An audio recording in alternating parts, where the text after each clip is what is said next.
नमस्कार, स्वागत है आपका किसान समाचार में। मैं हूं रेशमा आपके साथ। आइए नजर डालते हैं इस वक्त की हेडलाइंस पर। हरियाणा सरकार ने रबी सीजन 2024-25 के लिए गेहूं के प्रमाणित बीजों की तय की दरें। गेहूं के बीज पर इस वर्ष किसानों को 1000 रुपए प्रति क्विंटल की दी जाएगी सब्सिडी। गेहूं बीज की सामान्य बिक्री दर 3875 रुपए प्रति क्विंटल तय।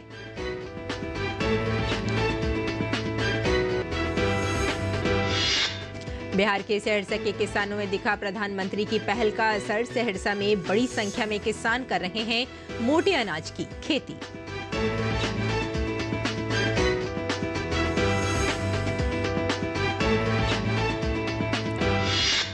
पूसा वैज्ञानिकों ने दिल्ली और आसपास के क्षेत्रों में रहने वाले किसानों के लिए गेहूं, सरसों, मटर, गाजर, मूली, गोभी आदि फसलों की बुआई को लेकर जारी की सलाह। सरसों की बुआई में अधिक देरी न करने की भी दी सलाह।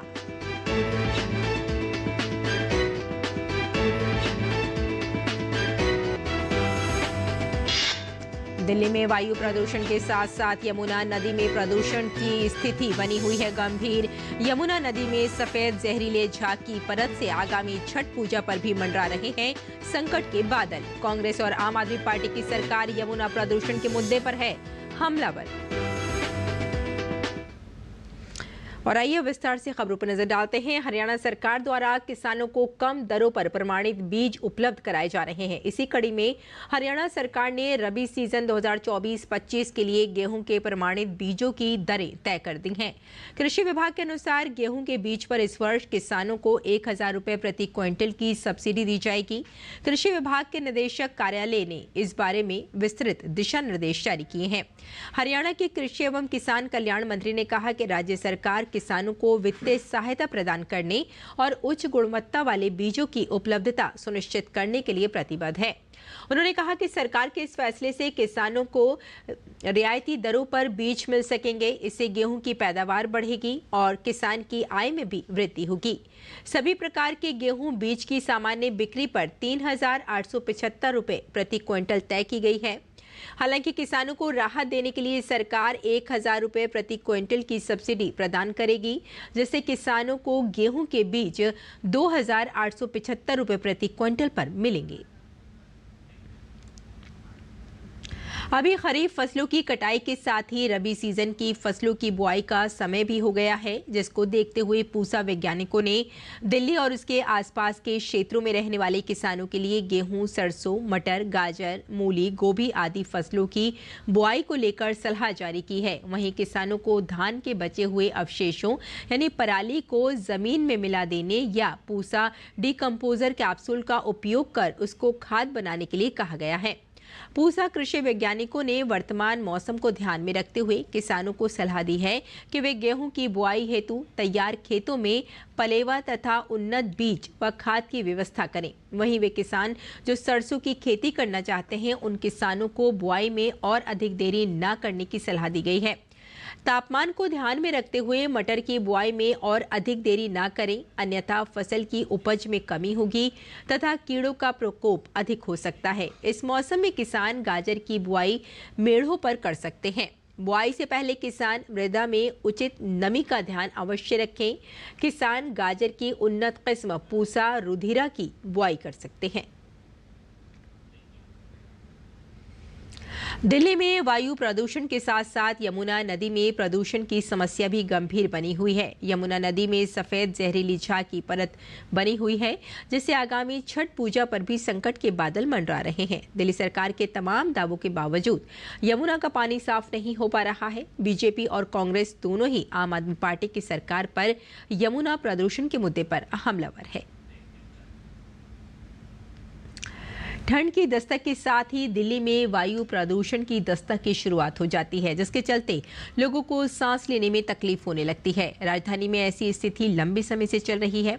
आखिर क्या इसकी वजह है और लोगों को इससे कैसे राहत मिल सकती है, इसको लेकर commission for air quality management से अरविंद नौटियाल ने डीडी न्यूज से खास बातचीत की। उन्होंने बताया कि दिल्ली में वाहनों से निकलने वाला प्रदूषण और धूल प्रदूषण के मुख्य कारकों में से एक है। साथ ही इस बार दिवाली के बाद कम वायु प्रदूषण का कारण मौसम और तेज हवाएं रही हैं।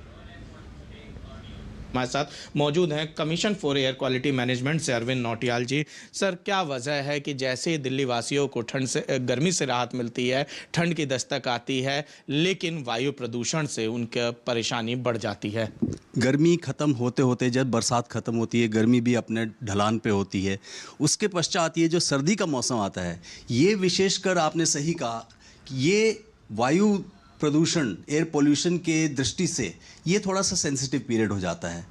अब इसके मैं अगर एक साइंटिफिक तौर पे कहूँ इसको, तो ऐसा नहीं है कि इसमें कोई प्रदूषण की एक्टिविटीज़ कोई मेजर रूप से बढ़ती हैं।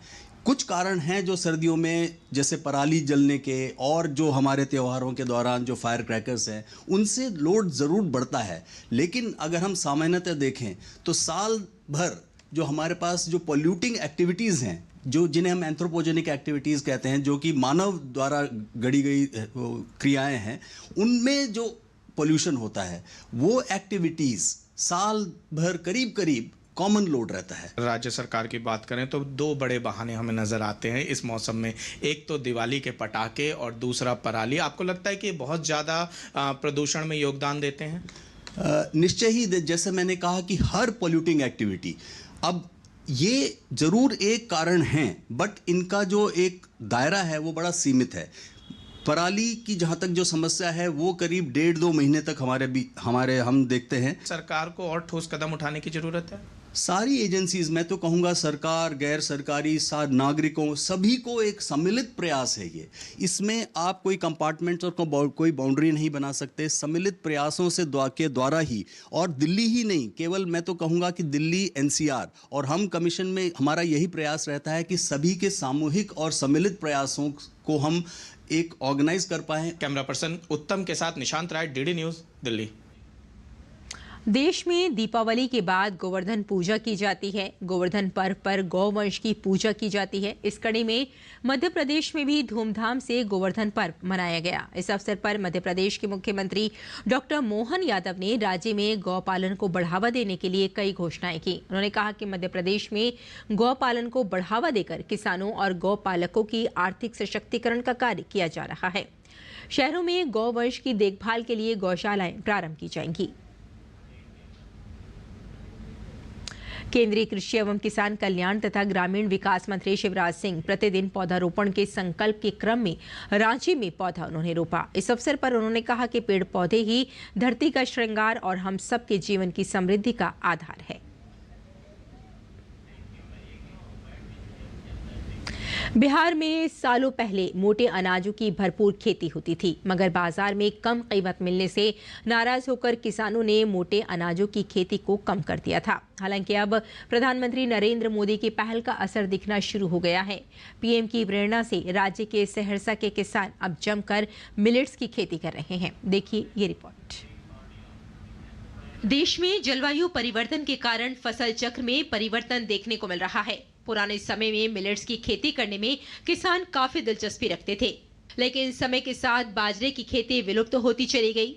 इसका सबसे बड़ा कारण इसका बाजार में कम भाव होना था। अब प्रधानमंत्री नरेंद्र मोदी के प्रयासों से किसानों को फिर से इसकी बेहतर कीमत मिल रही है। ऐसे में उनमें मिलेट्स की खेती के लिए एक बार फिर से उत्साह जागा है। इसका असर बिहार के सहरसा में देखने को मिल रहा है। यहाँ बड़ी संख्या में किसान मोटे अनाज की खेती में दिलचस्पी दिखा रहे हैं। इसको लगाने में लागत कम है, पानी का आवश्यकता कम है, तो हम लोगों ने तुलना किया धान के खेती से। धान में कई बार खाद देते हैं, पानी भी देते हैं, फिर भी अच्छा उत्पादन नहीं होता है। और इसको कम लागत में, जैसा इसका फसल का देख रहे हैं, अब तो ये कली निकल चुका है, तो इसका पैदावार बहुत अच्छा होगा। और ये भी जानकारी मिला है कि इसका चारे में उपयोग करने से दूध का गुणवत्ता भी बढ़ता है, दूध का मात्रा भी बढ़ता है। सहरसा जिला कृषि पदाधिकारी ज्ञानचंद्र शर्मा बताते हैं कि अंतर्राष्ट्रीय मिलेट्स दिवस घोषित होने के बाद किसान अब सहरसा जिला 175 एकड़ में खेती कर रहे हैं। लोगों में जब से बीपी, शुगर जैसी बीमारियां होनी शुरू हो गई हैं, तब से लोग इसे अच्छी कीमत में खरीद रहे हैं। केंद्र सरकार भी मोटे अनाजों की खेती को बढ़ावा देने के लिए कई सत्रों पर काम कर रही है। धान की अपेक्षा किसान मिलेट्स की खेती करने के लिए जागरूक हुए हैं, उत्साहित हुए हैं। कम पानी में इसकी खेती हो जाती है, साथ ही कीट व्याधियों का प्रकोप इसमें कम होता है, लागत भी कम होती है और किसान इससे ज़्यादा फायदेमंद हैं कि इसकी बिक्री भी आसानी से हो जा रही है और इसके बहुत ही ज़्यादा फायदे हैं। इसमें माइक्रोन्यूट्रिएंट्स, जिंक, बोरन और कई बीमारियों से लड़ने की क्षमता इसमें होती है। शुगर, बीपी को भी दूर करने में यह सहायक फसल है। 70 कटैया प्रखंड के किसान बताते हैं कि उन्हें जिला कृषि विभाग द्वारा अनुदानित दर पर बीज एवं कुछ दवाई उपलब्ध कराई जा रही है। जिन खेतों में पिछले 3-4 दशकों से धान एवं गेहूं की खेती होती थी, उन खेतों में बाजरे की फसल लहला उठी है। इसमें लागत भी धान की खेती से करीब आधा पाई गई है। मोटे अनाज इंसानों के लिए काफी बेहतर हैं और साथ ही पशुओं के लिए भी फायदेमंद हैं। दुधारू पशुओं का इसका चारा देने से दूध बढ़ जाता है और पशु को रोगों से बचाता है। 3 साल से जे छै ने अथी छै, हम चीन के भी खेती करे छियै, बजरा के भी करे छियै, मक्का के भी करे छियै। हाँ, ऐसे बढ़िया फायदा भए रहल है। बता दें कि पोषक तत्वों से भरपूर मोटे अनाज के महत्व को देखते हुए संयुक्त राष्ट्र महासभा ने वर्ष 2023 को अंतर्राष्ट्रीय मिलेट वर्ष घोषित किया था। इसके बाद भारत सरकार और बिहार सरकार ने मोटे अनाज की खेती को बढ़ावा देने का निर्णय लिया। इससे विलुप्त होने के कगार पर पहुंची बाजरा, रागी, कौनी, ज्वार, सामा, कोदो सहित अन्य मोटे अनाजों का उत्पादन शुरू हुआ। आज किसान इसकी खेती करके अच्छा मुनाफा कमा रहे हैं। ब्यूरो रिपोर्ट, डीडी किसान। और दुनिया भर में आज अंतर्राष्ट्रीय बायोस्फीयर रिजर्व दिवस मनाया जा रहा है। हमारे पर्यावरण की सुरक्षा एवं स्थिरता को बढ़ावा देने में बायोस्फीयर रिजर्व का अहम रोल है। देखिए ये खास रिपोर्ट। जैसे जैसे समय बीतता है, हमें पर्यावरण की रक्षा करने की जरूरत और भी महसूस हो रही है।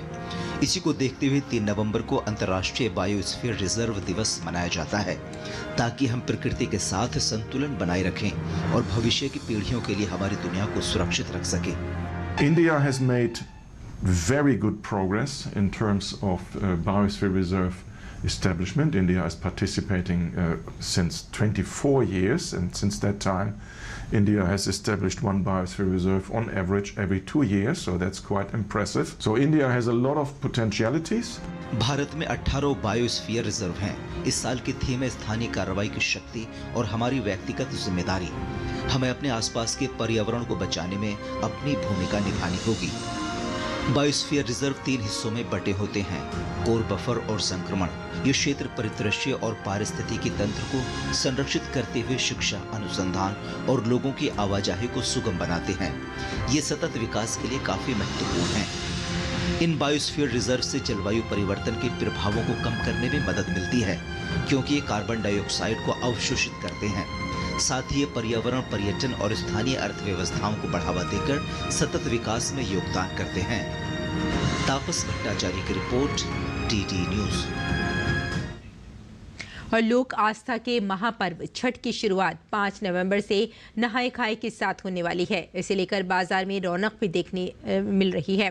लोग व्रत के लिए सूप के साथ मिट्टी के चूल्हे की खरीदारी कर रहे हैं। इस व्रत के लिए बिहार की राजधानी पटना में हो रही तैयारियों पर पेश है ये रिपोर्ट। बिहार में आस्था के महापर्व छठ की शुरुआत 5 नवंबर को नहाय खाए के साथ होने वाली है। इसके बाद खरना, अस्ताचलगामी और उदीयमान सूर्य को अर्घ्य देने के साथ ये महापर्व समाप्त होगा। 4 दिनों तक चलने वाले छठ को लेकर बिहार के बाजारों में रौनक दिखने लगी है। लोग व्रत के लिए जरूरी सामानों की खरीदारी कर रहे हैं और शहर में छठ को लेकर कई जगह दुकानें सज चुकी हैं। बिहार का छठ पर्व बहुत महत्वपूर्ण है। हम लोग खरीदारी के लिए दीपावली के बाद खरीदारी के लिए आए हैं। धीरे धीरे खरीदारी हो रही है। आज थोड़ा बहुत भीड़ है। पटना के वीरचंद पटेल मार्ग पर छठ को लेकर कई अस्थायी दुकानें लगाई गई हैं। यहाँ पर एक मुस्लिम महिला रुखसाना खातून भी व्रत के लिए मिट्टी का चूल्हा बना रही है।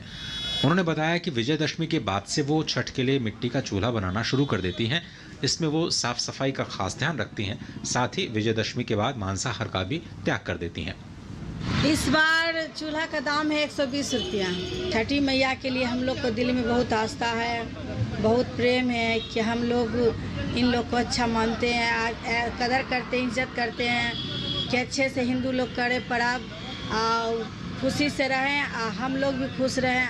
छठ पूजा में बांस की बिनाई किए सूप की सबसे ज्यादा जरूरत होती है। बगैर सूप के भगवान सूर्य को अर्घ्य नहीं दिया जा सकता। सूप में ही फल, ठेकुआ और दूसरी पूजन सामग्रियां रखकर अर्घ्य दिया जाता है। पटना के कई इलाकों में छठ पर्व के लिए सूप का बाजार सजकर तैयार हो चुका है। इस बार सूप की कीमत 70 रुपए से 100 रुपए के बीच है। मांग के अनुसार कीमतों में और भी बढ़ोतरी हो सकती है। हालांकि छठ के लिए खरीदारी आने वाले 2 दिनों में और भी तेज हो जाएगी। दुकानदार बताते हैं कि इस बार बिक्री पहले से ज्यादा अच्छी है। बिक्री आज से ही है, गाइडर से बिक्री होना शुरू हो गया है और सूप दौरा का भी रेट भी है जो कि है ज़्यादा, 75 है, 90 है। और ये सूप जो है मार्केट में उतना आया नहीं है।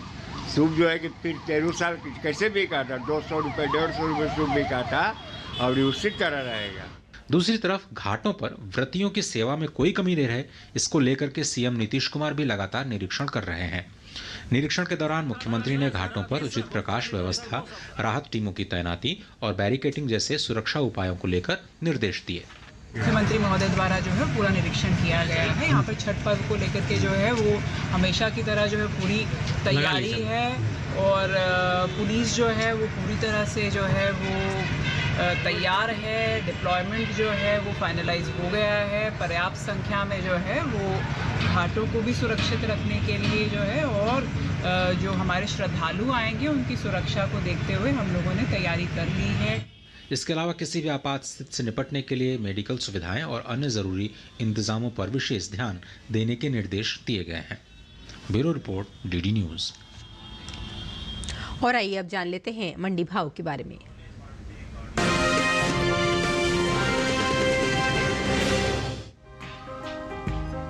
पंजाब की मंडियों में शनिवार को धान की आवक खासी ज्यादा देखने को मिली। भाव पर नजर डालें तो शनिवार को पंजाब की अधिकांश मंडियों में धान के सौदों में कोई खास बदलाव देखने को नहीं मिला। एग्मार्कनेट के मुताबिक पंजाब की अहमदपुर मंडी में 1 नवंबर को धान का भाव रहा 2320 रुपए। 2 नवंबर को इसके भाव में कोई बदलाव नहीं हुआ और भाव 2320 रुपए पर बना रहा। इसी तरह राज्य की ही लुधियाना मंडी में बीते 2 दिनों के दौरान धान के भाव स्थिर रहे। यहां 1 और 2 नवंबर को धान 2320 रुपए पर बिका। नकोदर मंडी की बात करें तो यहां बीते शुक्रवार को धान का भाव रहा 2320 रुपए। शनिवार को इसके सौदों में कोई फेरबदल नहीं हुआ और भाव 2320 रुपए पर बना रहा। नवा शहर मंडी में भी इसी तरह 1 और 2 नवंबर को धान के भाव बिना किसी उठापटक के 2320 रुपए पर हुए। उत्तराखंड की बाजपुर मंडी को देखें तो यहां 1 नवंबर को धान का भाव रहा 2300 रुपए। 2 नवंबर को इसके भाव में 1 रुपए की बढ़त देखने को मिली और भाव हो गया 2301 रुपए। बात धान की पैदावार की करें तो घरेलू स्तर पर इस साल धान की पैदावार में बढ़त देखने को मिल सकती है।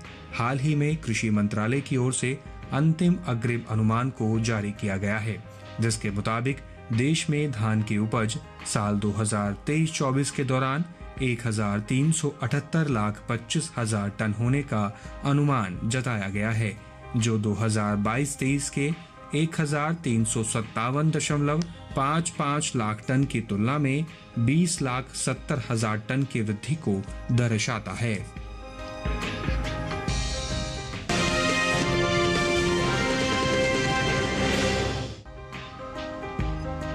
मंडियों में इन दिनों आलू की आवक सामान्य बनी हुई है। बात हाजिर भाव की करें तो एग्मार्कनेट के मुताबिक हरियाणा की गुरुग्राम मंडी में 1 नवंबर को आलू का भाव रहा 1500 रुपए।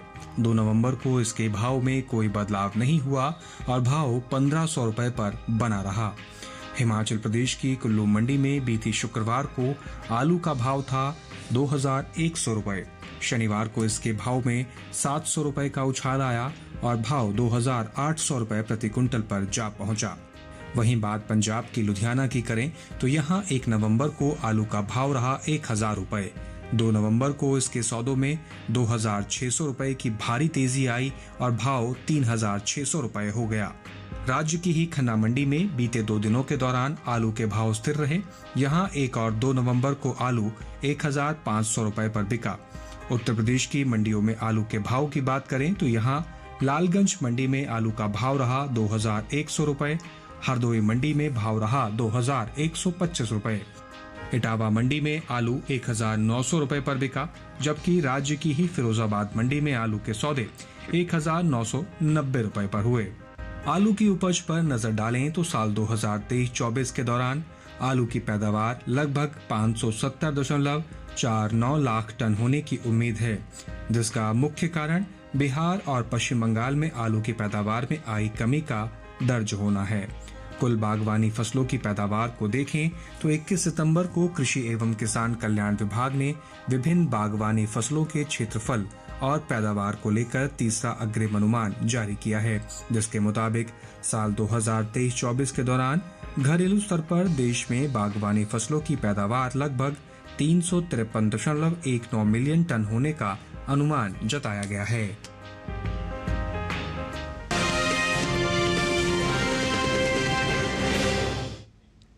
और किसान इस मौसम में कैसे रखें अपनी खेती का ख्याल, आइए जानते हैं।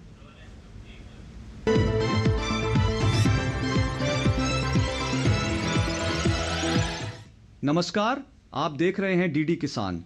मैं हूं AI कृष और आज हम हिमाचल प्रदेश और उत्तराखंड में होने वाली खेती किसानी से संबंधित सलाहों के बारे में पूरी जानकारी देंगे।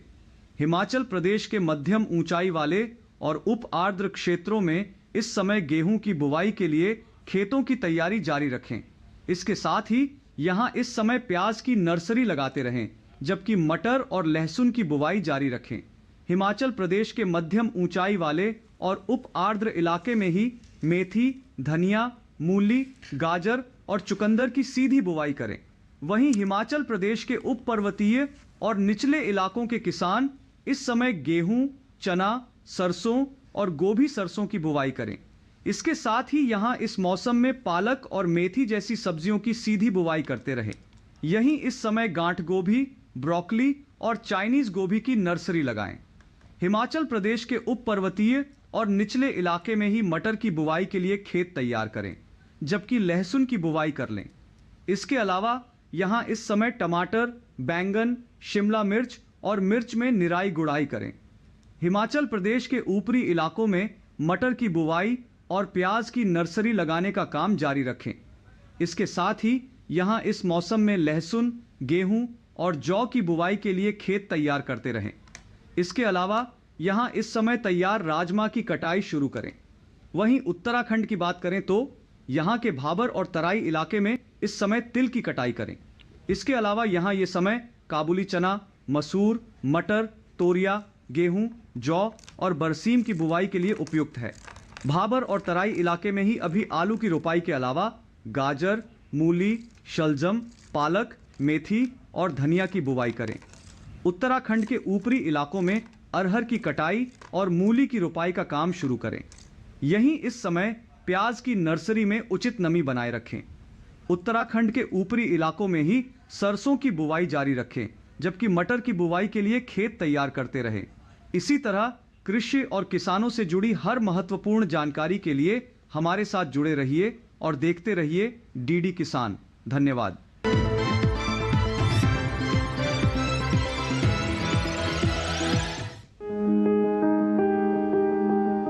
लहसुन वैसे तो पूरे देश में उगाया जाता है। लहसुन रबी फसल में बोई जाने वाली फसल है। इसके लिए ना तो अधिक गर्मी चाहिए और ना ही अधिक सर्दी। दोमट मिट्टी इसके लिए सर्वोत्तम है। उत्तर भारत के मैदानी इलाकों में अक्टूबर और नवंबर में लहसुन की बुआई की जा सकती है। बुआई से पहले खेत को अच्छी तरह जोतकर भुरभुरा कर लें। उन्नत किस्में G1, G41, G50 और G282 हैं। खेत में देसी खाद और फास्फोरस उर्वरक जरूर डालें। बोते समय कतार से कतार की दूरी 15 सेंटीमीटर यानी करीब आधा हाथ और पौधे से पौधे की दूरी 10 सेंटीमीटर यानी चौथाई हाथ से कुछ अधिक और गहराई 2 से 3 सेंटीमीटर होनी चाहिए। क्यारियों की चौड़ाई कम रखें ताकि मेड़ों पर बैठकर निराई गुड़ाई कर सकें और पैरों से फसल को नुकसान न हो। बुआई के समय खेतों में पर्याप्त नमी जरूरी है। बुआई के तुरंत बाद पहली सिंचाई और फिर 10 से 15 दिन के अंतराल पर सिंचाई करते रहें। फसल पक जाए तो सिंचाई बंद कर दें। खरपतवार से बचने के लिए पहली निराई गुड़ाई 30 दिन बाद और दूसरी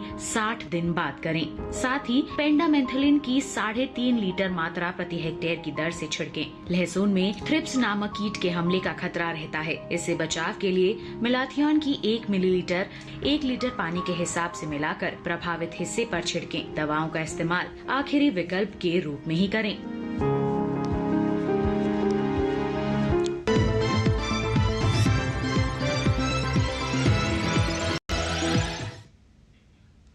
और खेती किसानी के साथ साथ आइए नजर डाल लेते हैं कुछ और महत्वपूर्ण खबरों पर। खास खबर में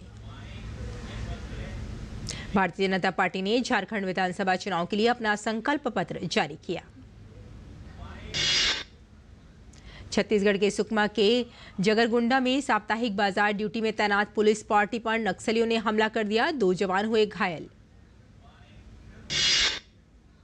भाजपा प्रवक्ता शहजाद पूनावाला ने कांग्रेस पर महिलाओं का अपमान है, महिलाओं का उत्पीड़न है। शहजाद पूनावाला ने कांग्रेस पर प्रहार किया और कहा कि इनकी मोहब्बत की दुकान की पहचान महिलाओं के शोषण और अपमान की दुकान के तौर पर है। केंद्रीय पर्यावरण, वन और जलवायु परिवर्तन मंत्रालय ने मध्य प्रदेश के बांधवगढ़ टाइगर रिजर्व में 10 हाथियों की मौत की जांच के लिए एक टीम गठित की है। भारतीय स्टार्टअप इकोसिस्टम इस साल के पहले 10 महीने में $12.2 बिलियन की फंडिंग तक पहुंच गया है। तो किसान समाचार में फिलहाल इतना ही। अनुमति दें, नमस्कार।